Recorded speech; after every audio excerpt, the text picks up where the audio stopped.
Alright, so what's up everybody, welcome back to the Tech Essential. Today we are going back to PC planning series. So this is part 12 and today we're going to go over the best computer we can build for $1,250. So today's topic is 8K gaming and how much you realistically need to spend to get it, to play games at 8K with 60 FPS or above.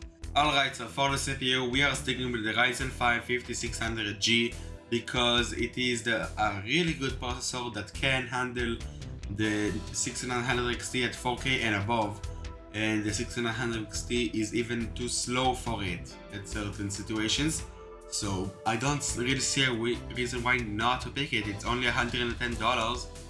Alright, so for the motherboard I chose the ASRock B550 MPG Riptide because it is the same price as the Gaming 4 and it's nicer looking. It has like a PCIe, not PCIe, an NVMe shield, and it's really nice to look at, so why not? And for the RAM I chose the OLOy whatever, I'm not even gonna attempt to pronounce it.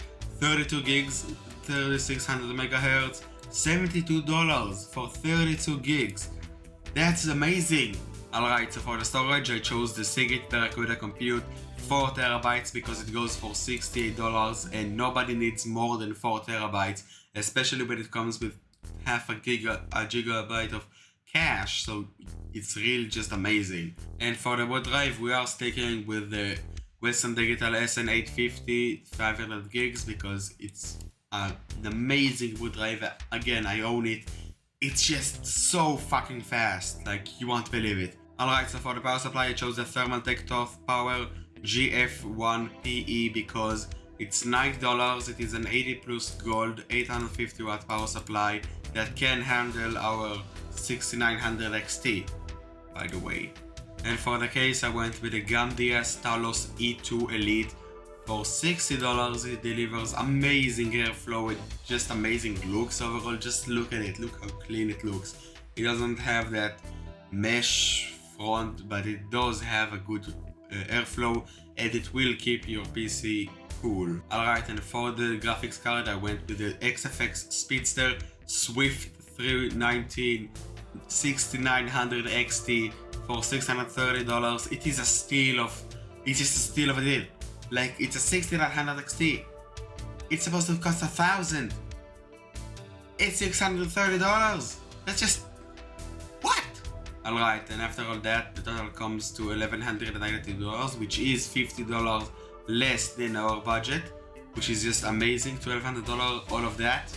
Really? Now moving on to performance metrics. Alright, so as for the performance metrics, our computer can run Forza Motorsport 7 at high settings at 8K resolution with an average of 92.1 FPS, which is just amazing. I can't believe that a $1,200 computer can run an 8K game at all, but it can. Like 92 FPS, 8K, high settings. What? Moving on to another one. And as for GTA 5, this computer can run it at 102.2 frames per second on high settings, again 8K resolution.